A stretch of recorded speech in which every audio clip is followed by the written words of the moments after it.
Bonjour à toutes et à tous et bienvenue au second webinaire que nous réalisons donc cette fois-ci avec Virginie Hureau, donc fondatrice de SEM SEO Consulting.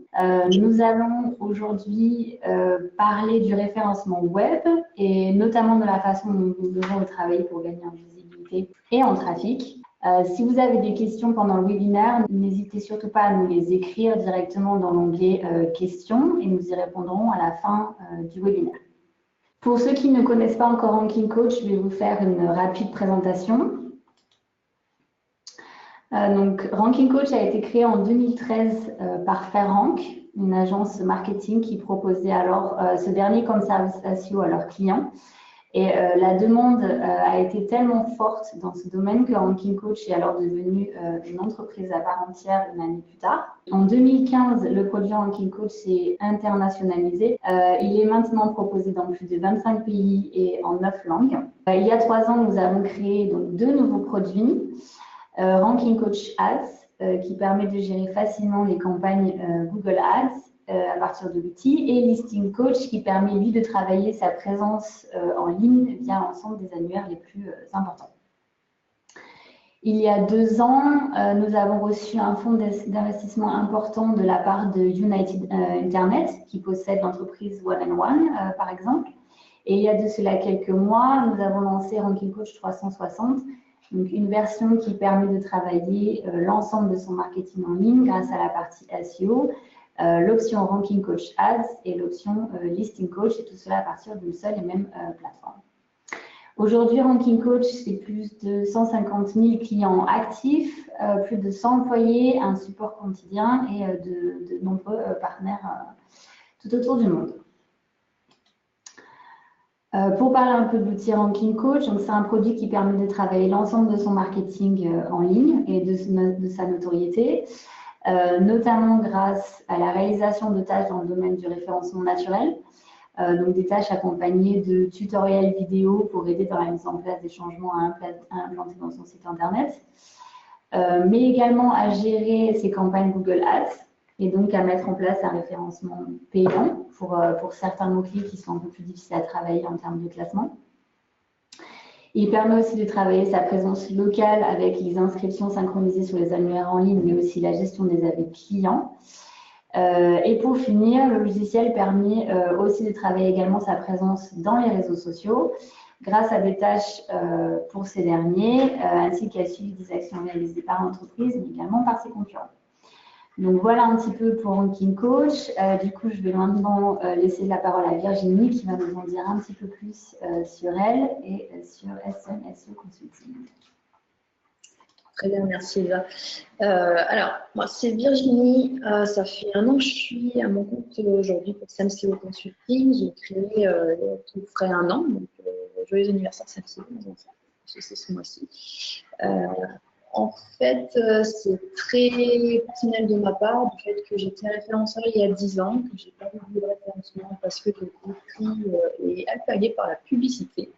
Et du coup, ça m'a permis aussi d'avoir une certaine expérience au niveau digital, justement sur toutes les sphères de métier qui pouvaient exister, qui pouvaient justement travailler en marketing et la création de visibilité. Aujourd'hui, je suis vraiment focus référencement à mon compte pour de l'accompagnement, du sur-mesure.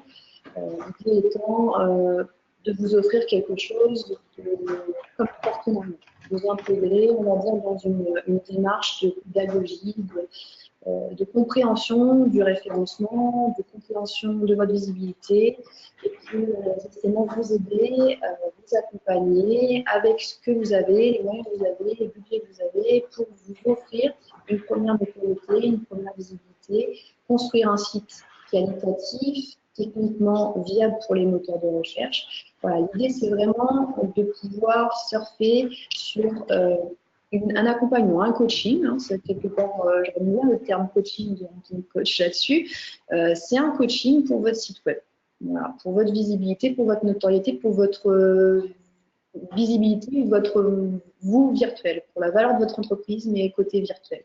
Et on va dire mon champ de rayonnement, pour que ça soit plus simple pour vous, pour comprendre aussi sur quoi je base mes valeurs. N'étant pas une agence, je suis un petit peu seule, donc du coup, il faut aussi que je m'adapte aux clients et à ce que je peux faire, parce que je ne suis pas non plus, alors même si je peux toucher à tout et avoir une compréhension sur tout, je ne suis pas multitâche, je suis référenceur, je ne suis pas publicitaire, donc pour des campagnes AdWords, je peux vous orienter, mais je ne vais pas vouloir vous les faire parce que c'est vraiment chronophage. Voilà, donc je suis référenceur. Qu'est-ce que c'est le référencement aujourd'hui? Je vais laisser la main à Elsa pour vous en parler un peu plus et on reparlera de mes valeurs d'entreprise et de mes prestations plus tard. Voilà, merci Elsa. Alors du coup, oui, pour commencer, on va un petit peu faire le point un peu sur ce qu'est le référencement hein, et du coup comment cela fonctionne avec Google. Donc, quelques données aujourd'hui. Donc, il faut savoir qu'il y a plus de 5 milliards de recherches par jour exécutées sur Google. Donc, c'est aussi 4,1 milliards d'utilisateurs partout dans le monde et près de 2 milliards de sites Internet. Donc, forcément, il est important lorsque l'on a un site Internet hein, que ce dernier, du coup, soit visible parmi ses nombreux concurrents. Sinon, même s'il est très beau, il ne vous ramènera du coup pas de trafic et donc pas de vente et donc il ne vous servira strictement à rien. Donc finalement, c'est là où intervient en fait le référencement. Donc le référencement que l'on appelle aussi très couramment SEO, hein, c'est peut-être quelque chose que vous avez déjà entendu, donc pour Search Engine Optimization. C'est l'ensemble des actions et des techniques qui permettent d'améliorer la position d'un site Internet dans les résultats des moteurs de recherche et donc à en optimiser sa visibilité en ligne. Donc le SEO, c'est une méthode qui demande de la patience et se travaille sur le long terme si vous voulez vous assurer de bonnes et de solides positions. Mais il s'agit aussi d'un enjeu important puisque s'il est bien travaillé, il vous permettra alors de générer du trafic sur votre site Internet et donc vous permettre d'accroître vos ventes.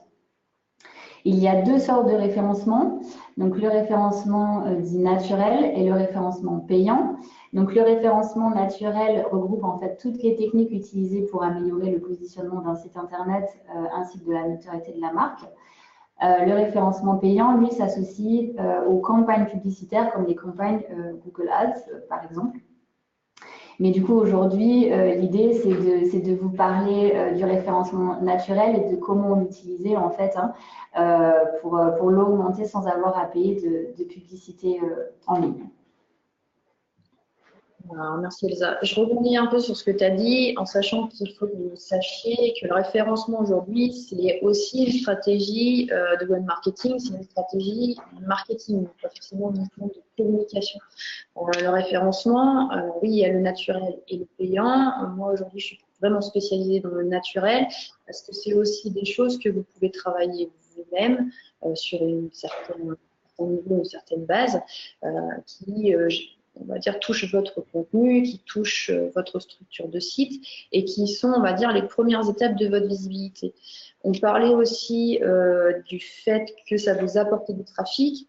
Le référencement vous apportera du trafic, vous apporte aussi de la notoriété. C'est aussi, dans un biais, la première image que vous allez avoir sur le web et sur les moteurs de recherche. Un site qui commence n'a pas d'historique. Donc, vous allez arriver avec un site, vous allez le lancer sur Google, sauf qu'il va être parmi des millions, des milliards de résultats, des milliards de requêtes. Et le référencement vous aide à, on va dire, faire votre place petit à petit sur des requêtes concurrentielles ou non, sur des mots-clés que vous n'auriez peut-être pas pensé et qui vont vous rendre visible et qui vont vous amener du trafic et vous positionner. L'idée, c'est aussi de donner un historique, donner une qualité à votre contenu et justement à améliorer cet apport de trafic, mais naturellement, sans pour autant passer par la publicité.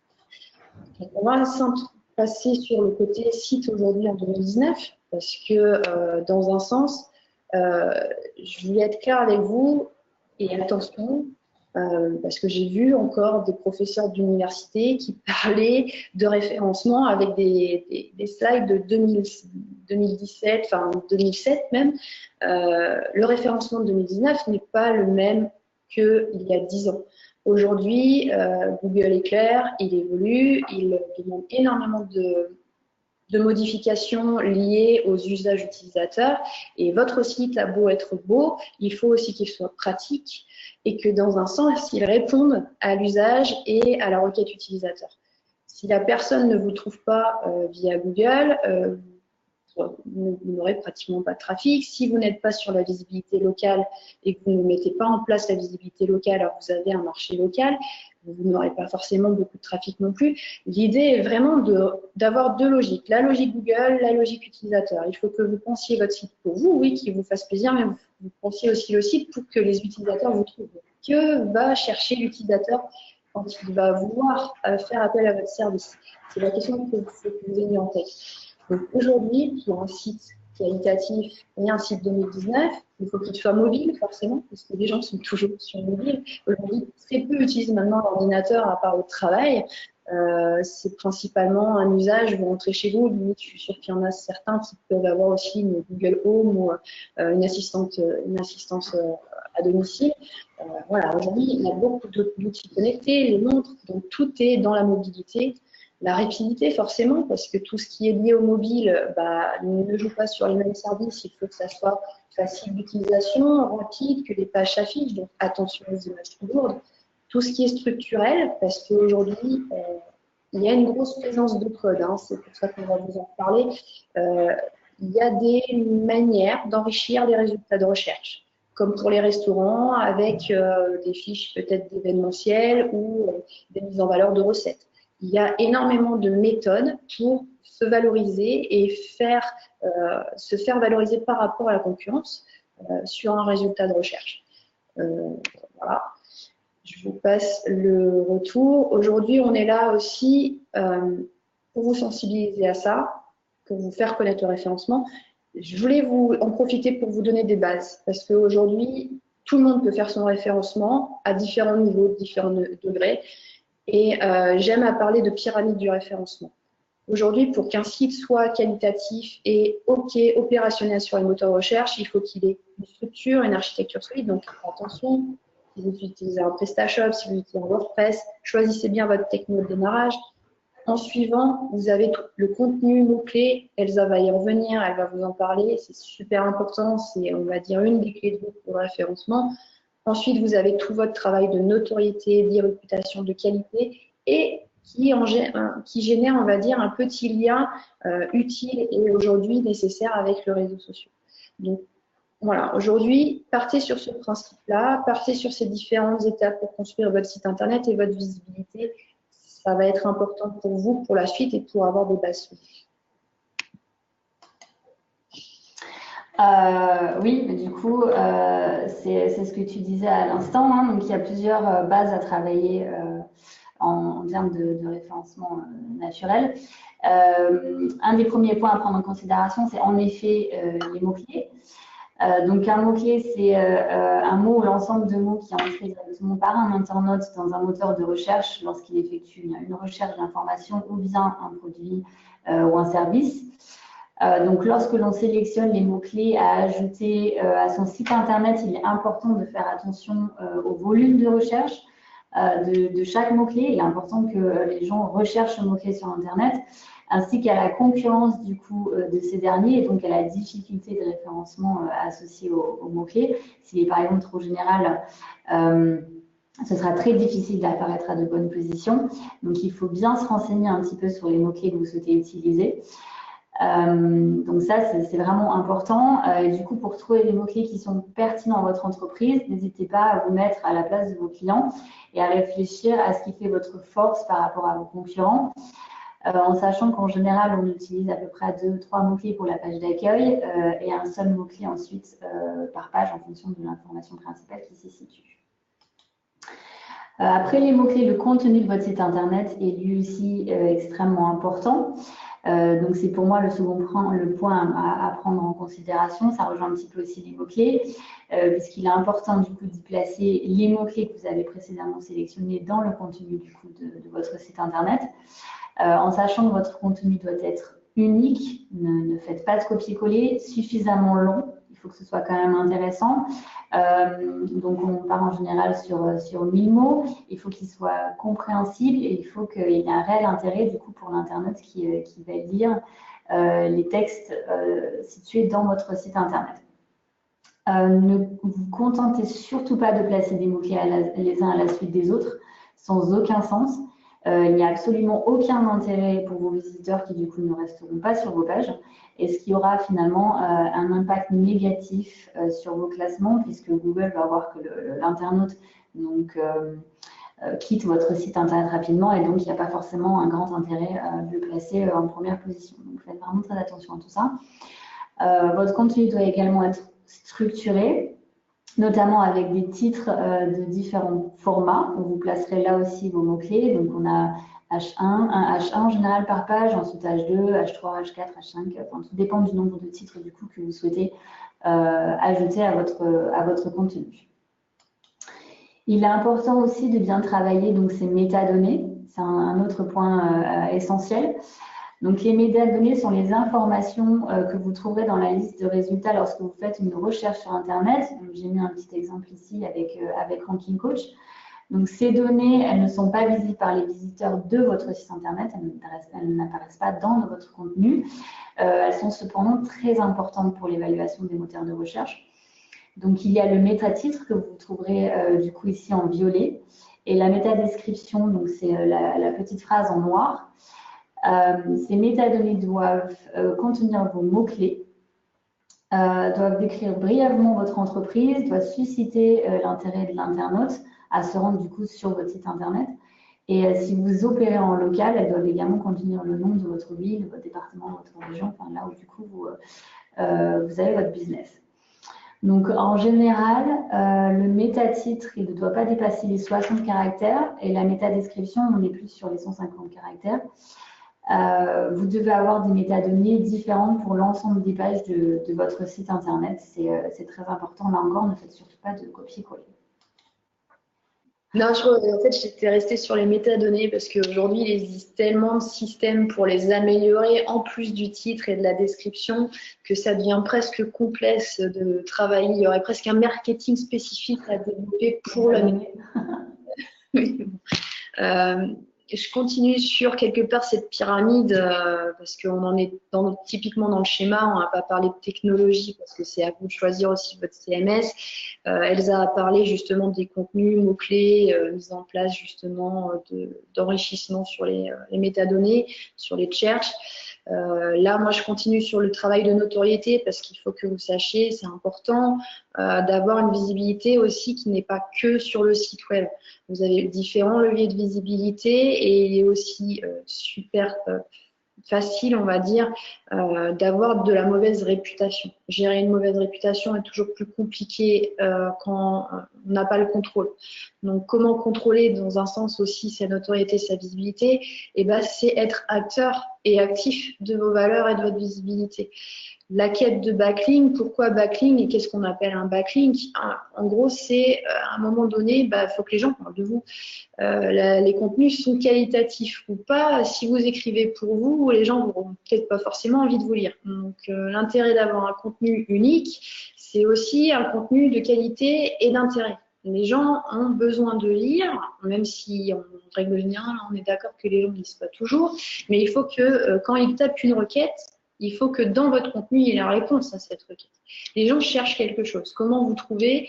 Eh bien, il faut répondre à cette requête utilisateur. Il faut avoir cette logique-là.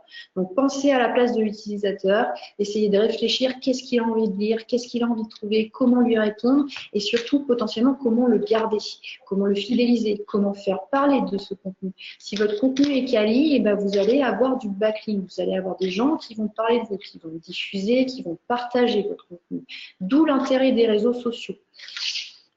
Parce qu'aujourd'hui, les réseaux sociaux font partie de ce que j'aime bien appeler aussi du triangle d'or du référencement. Vous avez un site, un blog, un site e-commerce, vous avez des produits d'intérêt, vous avez une valeur, vous avez des idées à partager. Si vous les diffusez aussi sur les réseaux sociaux, sur vos jaquettes, en gros, d'entreprise, c'est vous qui contrôlez vos réseaux, vous qui essayez d'engager une communauté autour d'une communication que vous managez. Et bien, ce relais déjà premier, c'est un premier backlink que vous possédez. Après, à cette communauté, qui vous plaît, qui donne un intérêt, de partager à son tour. Et du coup, ça vous crée du référencement. Parce que les gens vont diffuser sur les réseaux sociaux les liens de votre site et du coup, vous créez du trafic annexe, ce qu'on appelle le backlink. Donc, c'est toute une sphère de bienveillance, de recommandation, un travail de notoriété et il faut que ça reste dans la bienveillance. Si vous commencez à avoir des avis négatifs, il faut comprendre pourquoi vous avez des avis négatifs, surtout rebondir dessus, ne pas les cacher. Hein. Il faut arriver à répondre à cette clientèle et essayer de comprendre, mesurer pour essayer de drainer et on va dire impliquer les gens dans cette notoriété. Il faut les impliquer aussi pour qu'ils donnent des avis positifs. On parlait aussi de visibilité locale. Ranking Coach le fait. C'est une partie aussi qui est liée à votre site web d'une manière dérivée. C'est votre référencement local, c'est la Google My Business qui fait office d'identité de votre entreprise. C'est votre fiche d'identité sur le référencement local et le référencement vocal aussi, ce que vous en avez parlé. Mais c'est aussi votre première vitrine de recommandations parce que c'est là où les gens vont vous noter dans un premier temps. Donc attention, mesurez tout, contrôlez tout et surtout répondez. C'est pas grave si vous avez un avis négatif, vous ferez mieux après. Je rebondis sur pour être au top. On en a déjà parlé, vous avez déjà vu toute la présentation, vous savez ce qu'il vous reste à faire pour être au top. Site 2019, c'est plus juste un site avec du contenu qui vous plaît, ce n'est pas juste un site vitrine qui est beau. Un site au top aujourd'hui pour Google, c'est un site où le contenu est régulier et qualitatif. Il faut que les gens aient envie de revenir, il faut que les gens aient envie de parler de vous et envie de vous suivre. Donc moi je recommande plutôt toutes les semaines. C'est vrai qu'après si vous avez vous devenez influenceur, ce serait mieux d'avoir du contenu tous les jours. Mais j'espère à tout le monde de devenir influenceur un jour. Franchement, chapeau et félicitations si vous y arrivez. Mais déjà dans votre métier, que ce soit restaurateur, que ce soit boulanger, vous pouvez être influenceur dans votre propre métier. Donc, n'ayez pas peur de vous lancer. Toute communication est bonne. Si vous avez déjà des gens qui sont contents de votre travail, avec un site virtuel, ça peut être la même chose. Donc, le relais social, il faut aussi que on va dire, faut que vous ayez confiance aujourd'hui aux réseaux sociaux. Dans un sens où, oui, c'est le relais de tout. Les gens n'ont pas forcément envie de créer une page d'entreprise sur Facebook. Pourtant, c'est là où il y a peut-être le plus de visibilité, le plus de trafic à faire. Donc, attention, les réseaux sociaux, chaque réseau a sa stratégie, mais c'est important d'y être. Pas forcément sur tous dans un premier temps, mais c'est important d'y être. Pourquoi? Pour faire de l'engouement, pour se faire connaître, pour essayer de valoriser son site et drainer un trafic qu'on n'estime pas. Voilà, aujourd'hui, ce que je vous recommande, là, je vous ai mis une courbe de performance d'un de mes clients où il y a eu un travail de référencement à un moment donné. C'est pour vous montrer que le travail de référencement naturel, il y a une visibilité, vous avez des métriques, vous avez des stats pour prouver que le référencement marche, que ça vous fait gagner du trafic. Voilà. Je te fais l'intro pour les offres ou je continue? Ça fait plaisir. Et moi, je me fais plaisir. Voilà, donc c'est simplement pour conclure. Je voulais vous remercier d'avoir assisté à ce webinaire. C'était le premier pour moi, donc petite pression, mais c'était cool. Merci en tout cas à Elsa et de la confiance de Ranking Coach. Je ferai parvenir et diffuser dans les prochains jours un article sur mon appréciation et mon test de l'outil que je trouve très bien en cela. Voilà, vraiment en tout cas merci de votre attention. J'espère que vous aurez appris des choses et n'hésitez pas si jamais, je reste en contact. Au besoin, vous avez mon site. Vous pouvez me trouver aussi sur les réseaux sociaux et sinon, à bientôt peut-être avec Ranking Coach. Merci. Moi, c'est vrai que c'est toujours très sympa de travailler avec toi. Moi, je trouve que tu es une super professionnelle et c'est vrai que oui, je pousse les gens à venir vers toi. Ça, c'est sûr. Après, si vous souhaitez aussi utiliser donc un outil, en sachant que ce n'est pas la même chose qu'un référenceur, c'est un outil qui vous permet de le faire en fait par vous-même, mais du coup qui permet aussi de travailler un peu le référencement de votre site internet et donc améliorer vos classements dans Google. Grâce à ce que je vous disais un peu plus tôt, des tâches personnalisées à votre site internet, des tutoriels vidéo, vous avez aussi des rapports quotidiens, vous pouvez suivre aussi un peu vos concurrents et donc les villes aussi où vous opérez. N'hésitez pas non plus à venir utiliser Ranking Coach en sachant qu'aujourd'hui on a une offre avec 50% de réduction avec le petit code qui s'affiche ici jusqu'à lundi prochain. Donc n'hésitez pas à venir essayer un petit peu l'outil. Donc maintenant, on va répondre un petit peu à vos questions. Alors du coup, nous avons une question. Quelle différence entre Squarespace et WordPress en termes de référencement? Je te laisse répondre. Alors, ça c'est une très bonne question. Alors après, alors je ne connais pas moi tous les CMS et donc du coup tous les paramètres associés à ces derniers. Donc, la grosse différence, je ne sais pas, en sachant que aujourd'hui Squarespace, ça se développe. J'ai vu qu'il avait été que ça avait été traduit en français il n'y a pas très longtemps. Mais je pense que c'est un bon CMS. Je pense que WordPress, c'est un très bon CMS aussi. Après, ça va sûrement être des petites différenciations en termes de caractères sur les métadonnées ou les choses comme ça. Parce que je sais que les CMS décide un petit peu du nombre de caractères pour le métatitre ou la métadescription, par exemple. Je sais que ça change en fonction du CMS utilisé. Mais après, vous dire exactement les différences, je ne pourrais pas vous le dire là pour le coup.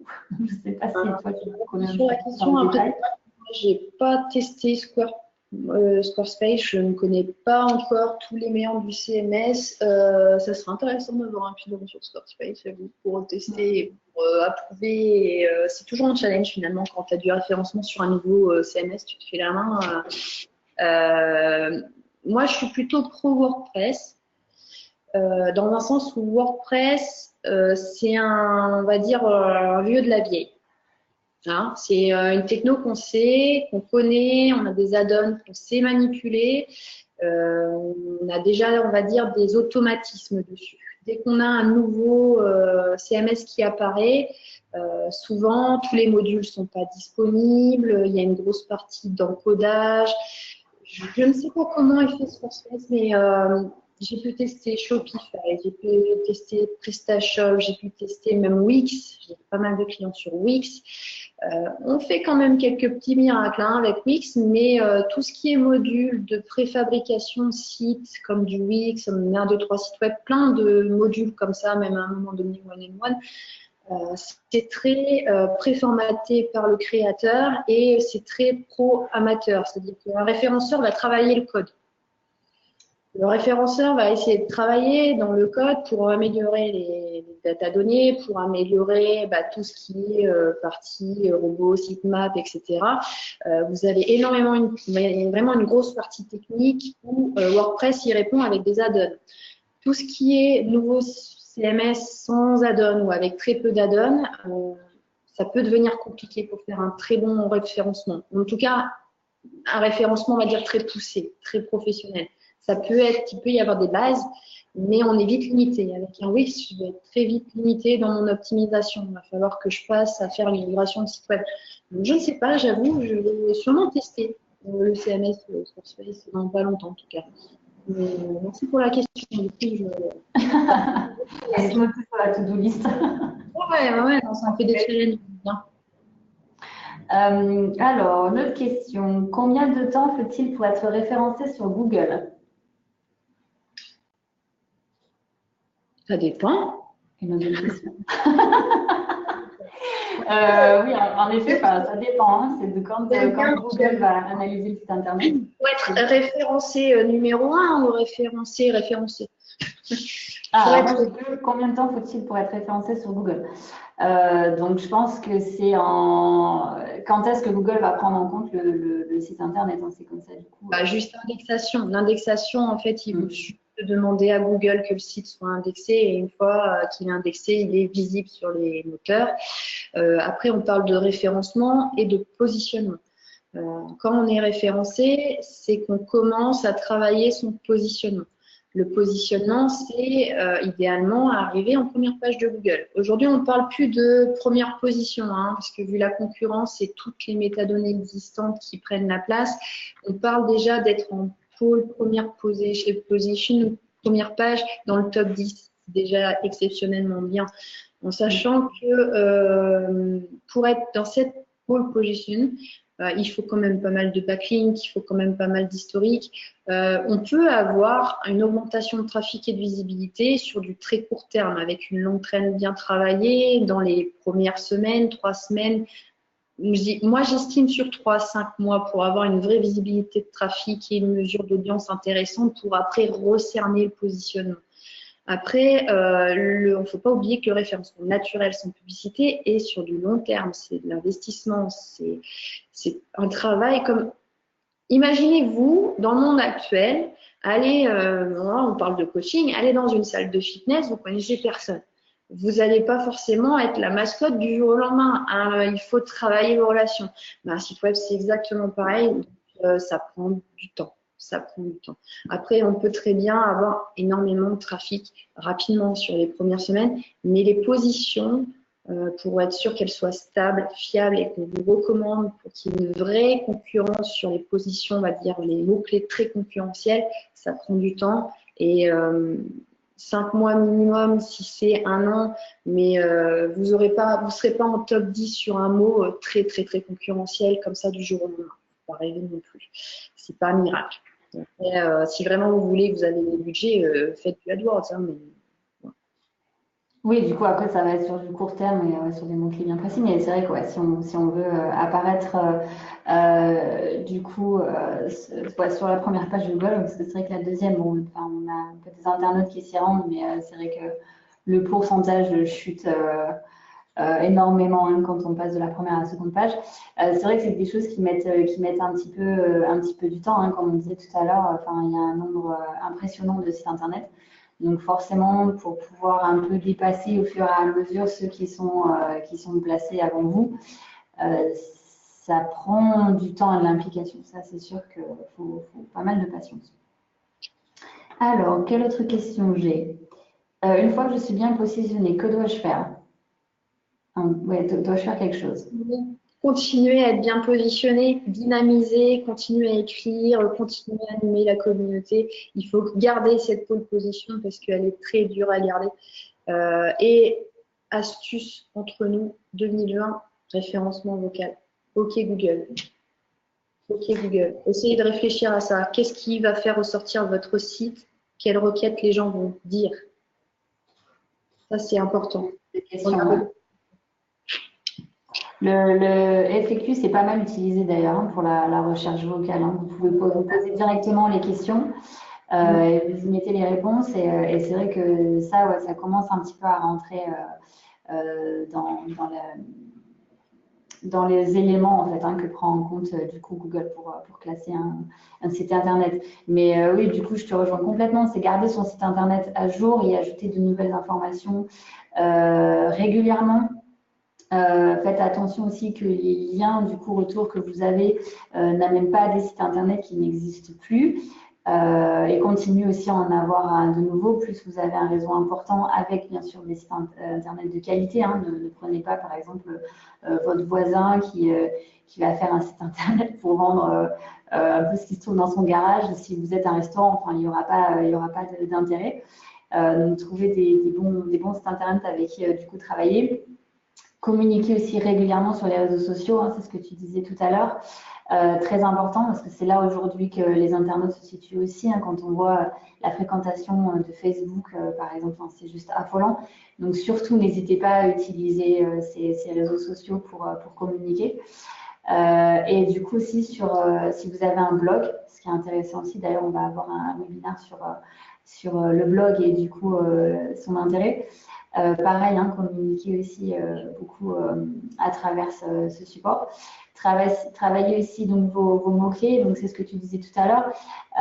Quand ils sont très concurrentiels, ça prendra un peu plus de temps, donc n'hésitez pas aussi peut-être à travailler des mots-clés qui le sont un peu moins, qui ont peut-être un peu moins de volume de recherche, mais qui vous permettront du coup d'acquérir de meilleures positions, de passer en fait les pages Google.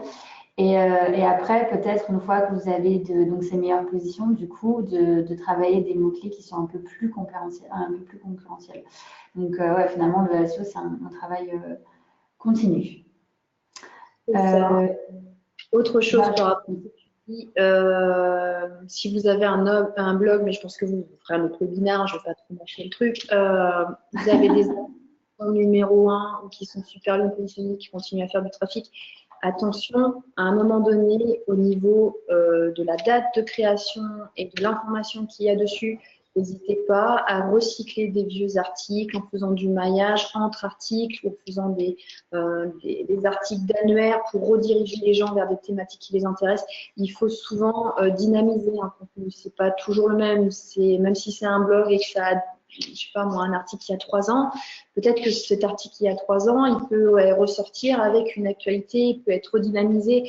Il y a plein de méthodes pour sauvegarder un contenu ou le réutiliser. Mais surtout, ne supprimez pas des pages ou travaillez intelligemment vos URL pour justement qu'elles continuent à être dynamiques. Voilà, juste, mais je pense que vous en reparlerez dans un autre webinaire. Je ne vais pas sortir, mais Non, mais en effet, c'est vrai qu'on voit des fois des articles écrits il y a quelques années qui apparaissent du coup sur les résultats. Donc, c'est vrai, j'ai eu l'expérience il n'y a pas très longtemps. Donc, c'est vrai, bon, c'est hyper important de tout garder. Enfin, tout le contenu que vous avez écrit peut vous servir, même s'il n'est pas référencé là de suite, avec le partage de cet article sur plusieurs années, avec les commentaires et les choses comme ça. Votre article, du coup, peut apparaître aussi à de meilleures positions. Donc, c'est vrai que n'hésitez pas même à me le repartager sur les réseaux sociaux, même si c'est quelque chose qui date d'il y a toujours 2-3 ans, si c'est toujours quelque chose d'actualité ou en tout cas dont les internautes peuvent trouver un intérêt. Enfin, n'hésitez pas du coup à le ressortir aussi. C'est vrai que ça, c'est important. Alors, j'ai une autre question. Quels sont les mots-clés aujourd'hui très sollicités? Alors, oui, du coup, pour quelle activité? Pour donner un exemple de mots-clés très général, du coup, c'est ce que j'avais donné comme exemple la dernière fois pour le webinaire précédent. Par exemple, burger. Quand vous rentrez burger dans les moteurs de recherche, vous allez avoir des recettes, vous allez avoir les restaurants qui sont autour de vous, vous allez avoir des photos, vous allez avoir des vidéos comment faire des burgers. Donc ça, c'est un exemple, par exemple, de mots-clés qui est très général. Donc même si on est un petit restaurant qui vend des burgers sur Paris, par exemple, et on essaye d'être référencé pour le mot-clé burger, c'est un mot-clé qui va avoir un volume de recherche, je pense, impressionnant, mais qui, par exemple, ne permettra pas aux petits shops sur Paris d'être bien référencés avec ce mot-clé-là. Donc ça, c'est un exemple de mots-clés qu'il ne faut pas travailler en tout cas de suite en pensant qu'on va apparaître sur la première page de Google. Voilà, ça, c'est un exemple de mot-clé très sollicité, par exemple. Qui est pas mal aussi. J'ai une cliente qui est venue me voir un jour qui m'a dit: est-ce que je peux être numéro 1 sur je suis stressée? Je dis oui, ok, je suis stressée. Alors, je ne veux pas dire c'est impossible, mais c'est dans quel but? Est-ce que tu veux chercher à répondre à la personne? Parce que stress, stressé, c'est un mot super générique qui veut tout dire et rien dire. Ça ne dit pas ce que tu fais, ce que tu proposes. Est-ce que c'est une solution? Est-ce que, voilà, à un moment donné, en fait, il ne faut pas forcément penser à un mot-clé. Un mot-clé concurrent. Moi, je fais des burgers ou je sais pas, je traite le stress. Il faut arriver à sortir du lot. Comment? Peut-être en répondant à ce moment-là, le je suis stressé, c'est une requête utilisateur. Je suis stressé. Je suis pas sûre que les gens tapent je suis stressé. Je pense qu'ils tapent plus comment résoudre mon stress ou quelle solution face au stress. Il y a peut-être une manière, on va dire, de réécrire le mot-clé pour répondre à une requête déjà vocale. En suivant, après, il faut que vous ayez quand même un site qui ait le contenu suffisamment pertinent et dense pour répondre à cette requête de stress. Donc, si là, pour le coup, c'était une réflexologue, on va travailler cette requête, mais différemment, parce qu'aujourd'hui, ce qu'elle cherche à présenter, c'est un service de réflexologie, une gestion, on va dire, de bien-être personnel. Et en fait, toutes les thématiques qui englobent peuvent répondre à la situation de stress. Mais le stress est un mot super compliqué pour se positionner. Donc, on va essayer de l'aborder. On va l'aborder. Hein. On va faire une page pour le stress, mais on va quand même travailler tout le maillage et la profondeur du site pour essayer de répondre en apport de trafic différemment pour faire sortir à un moment donné ce stress. Mais c'est super complexe. Hein. Il ne faut pas non plus se positionner que sur un mot. L'idée, c'est de pouvoir englober toute une thématique et tout un nuage de mots-clés autour de ce mot qui est très concurrentiel. Plus vous allez travailler, on va dire, oui, c'est ce que j'appelle un maillage en profondeur. En fait, toute la sphère et la périphérie, on va dire, de cette thématique et de ce mot, tout le travail qu'il y a autour de ce mot peut vous aider à ressortir. C'est pareil, c'est du très long terme. Il faut énormément de contenu, énormément de travail, énormément de backlink. C'est vraiment un investissement personnel de temps et de patience. Après, ça se fait, hein, mais c'est très, très, très général. Hein. Il faut vraiment savoir pourquoi on appelle ce mot-clé. Qu'est-ce qu'il y a derrière ce mot-clé? Qu'est-ce qu'on cherche à montrer? Du coup, j'ai une autre question sur les mots-clés. Les mots-clés sont-ils des phrases? Par exemple, mode fashion. Voilà, du coup, mode fashion, on est sur l'exemple du burger. Hein. C'est des mots très, très généraux, très, très difficiles à référencer. Ces mots-clés sont-ils des phrases? C'est un petit peu ce que tu disais, hein, quand on prend en compte la recherche vocale, on voit bien qu'on n'est pas que sur un mot-clé. On appelle ça aussi des mots-clés de longue traîne, où on va en fait mettre plusieurs mots-clés les uns à la place des autres, par la suite des autres, pardon, avec du coup notamment, par exemple, burger, shop, Paris ou 15e, bio, enfin après ce qui fait du coup un peu votre force, donc on reprend un peu ce qu'on disait tout à l'heure. Mais les mots-clés aujourd'hui, d'utiliser qu'un mot-clé, ça ne va pas forcément être suffisant pour être bien référencé. Ça, c'est certain. Ou en tout cas, pour bien répondre à la requête du coup des internautes. Je ne sais pas si tu voulais rajouter quelque chose. Non, je suis tout à fait d'accord. Après, on parle d'insight ou je ne sais plus le terme exact, sur justement les requêtes soumises. Quand on dit j'ai de la chance ou quand on regarde les requêtes que Google nous soumet en plus du mot-clé qu'on aura tapé, souvent c'est lié à des demandes fréquentes d'utilisateurs. Et souvent Google ne propose pas un mot-clé, il essaie de le spécifier. C'est pour ça qu'il faut élargir, on va dire, autour de votre sémantique de mots-clés. Pour être plus clair. C'est toute une gymnastique, on va dire, de nuage de mots-clés.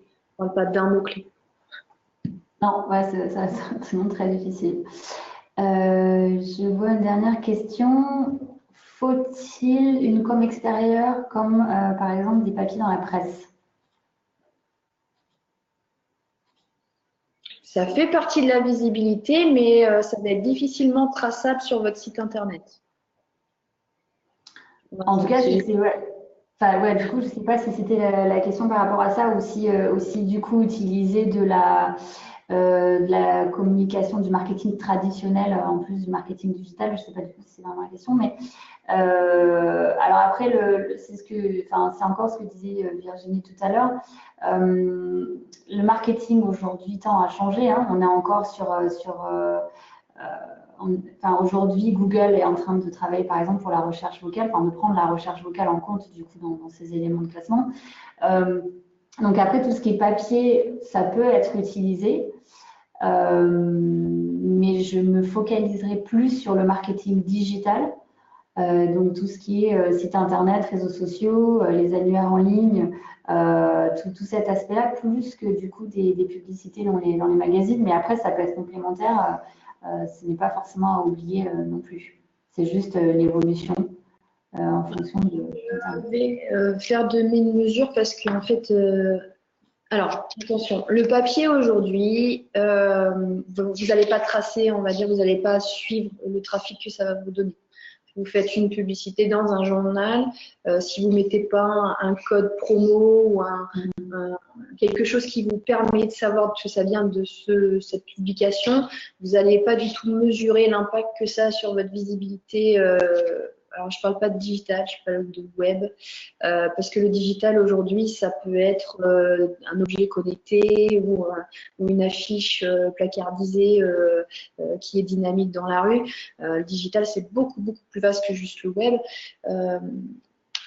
Le papier va revenir. Moi, je dis le papier va revenir parce qu'aujourd'hui, quand Google nous annonce que quand on va pouvoir scanner avec son téléphone un menu dans un restaurant et savoir ce que les gens ont recommandé sur le menu directement en étant sur place, c'est qu'on va digitaliser à un moment donné le papier. Je pense qu'à un moment donné, on sera capable de, juste en lisant son journal avec son téléphone, s'il y a un pancarte publicitaire pour un marché local, juste parce que Google aura développé la technologie, peut-être qu'un jour, cette publicité qui sera normalement papier va devenir, on va dire, interactive et pourra vous emmener du trafic. Mais pour le moment, on n'en est pas là. Donc, tout ce qui est visibilité papier, pour moi, c'est similaire à du CPM sur le web, c'est de l'impression, c'est du print. Vous payez un affichage, mais vous n'allez pas forcément quantifier la rentabilité dans un sens. C'est plus dans ce sens-là. Après, ça vous fait une visibilité locale, mais il faut pouvoir la mesurer. Donc, il faut le faire intelligemment, peut-être justement avec un code promo ou quelque chose qui les permet de revenir et que vous sachiez que ça vient de cette publication-là. Mais ça reste de la publicité pour vous, une visibilité qui est difficilement mesurable. Alors du coup, je pense que j'ai une autre question liée à ça. Avoir un article dans la presse qui parle de votre site. Je pense que c'était… Pardon, excuse-moi, j'ai pas… C'était avoir un article dans la presse qui parle de votre site. Je pense que c'était par rapport à ça, au papier dans la presse. Oui, du coup, oui, plus on parle de vous, mieux c'est. Ça, c'est sûr. Si c'est gratuit, prenez. Si c'est gratuit, prenez. Si c'est payant, il faut y réfléchir, quoi. C'est pour ça aussi que je suis là avec Elsa, c'est que à bon entendeur, à un moment donné, il y a de la visibilité. Alors, c'est du temps. Je veux dire, là, je suis pas payée pour ce que je fais. C'est du temps. D'avoir une publication sur une presse, c'est du temps aussi. S'investir sur une interview, c'est de la visibilité. Vous pouvez très bien avoir un article de presse qui va apparaître, faire un webinaire avec un partenariat. C'est donner votre temps pour vous faire connaître. Moi, dans les référenceurs, on est, je sais pas combien sur Terre. C'est un métier qui peut être très facile de prime abord. Il y a de tout, il y a de boire à manger. C'est pas évident de se faire une notoriété, c'est pas évident de sortir du lot, c'est pas évident de se rendre visible. Tout est bon à prendre à partir du moment où quelque part c'est fait en bienveillance, en bon entendeur et que c'est sympathique. Si quelqu'un vous fait un article de presse, prenez-le si c'est gratuit. Si par contre c'est pas gratuit, faut y réfléchir. Comment mesurer ce qui n'est pas gratuit? Moi, si un jour on me propose un article de presse sponsorisé où il faut que je paye pour y être, je vais sûrement mettre un bout de code ou un petit, je sais pas, un petit logo, quelque chose qui me permette de dire ça vient de là, pour essayer de mesurer d'une manière quantitative. Mais moi, personnellement, je n'investirais pas forcément sur du prix, étant dans le pur digital. Mais voilà, juste pour répondre à la question, aujourd'hui, essayez de vraiment surfer sur la bienveillance, la notoriété. C'est aussi du bouche à oreille, que ça soit sur le web, parce que ça peut être vraiment énorme le bouche à oreille sur le web, mais les gens vous recommandent. Si les gens sont contents de ce que vous faites, ils vont parler de vous. Surfez sur ça, c'est votre engagement, c'est une visibilité qui est gratuite, qui est bienveillante, et c'est ça qu'on cherche tous. Donc, essayez de surfer le maximum là-dessus. Du coup, j'ai une autre question sur les mots-clés. Doit-on utiliser des mots-clés dits familiers?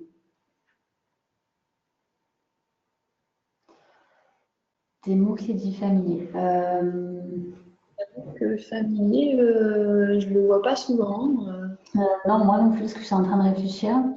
Après, sûrement que c'est quand même utilisé selon du coup les internautes qui font leurs requêtes, mais je ne le pousserai pas forcément dessus. Je n'utiliserai pas forcément des mots-clés familiers pour référencer mon site internet. Ben après, ça dépend. Ça dépend quel type de site, ça dépend la thématique, ça dépend le public. Je pense qu'il faut se mettre, dans tous les cas, il faut se mettre côté internaute. Qu'est-ce que l'internaute taperait, qu'est-ce que l'internaute cherche, tout simplement. Mais j'essaie de voir aussi des exemples de sites internet. Mais oui, oui, en effet, oui, c'est sûr qu'il faut voir après comment. Il faut adapter son discours, en fait, hein, de toute façon, à votre public, ça c'est Non, sûr. non, il faut vraiment se mettre à la place de l'internaute. Qui est la cible? Qu'est-ce que la cible cherche? Qu'est-ce qu'elle va trouver sur le site? Après, Ouais. c'est sûr que vous faites quelque chose de très professionnel. Oui, après, oui, je ne sais pas trop si du coup utiliser c'est. Ouais. Bon, après, pareil, ouais, à voir. Alors, du coup, je vois pas d'autres questions. Si jamais il y a d'autres questions, de toute façon, on pourra toujours vous écrire pour y répondre. Il n'y a pas de problème du tout, hein, on les notera si jamais elles arrivent entre-temps. En tout cas, merci beaucoup, Virginie. Peut-être que nous ferons un autre webinaire plus tard pour parler d'un autre sujet, du coup, dans le Grand plaisir quand web tu marketing. veux. Merci à toutes et à tous. Et Merci. puis, passez une très bonne journée et à bientôt. À bientôt.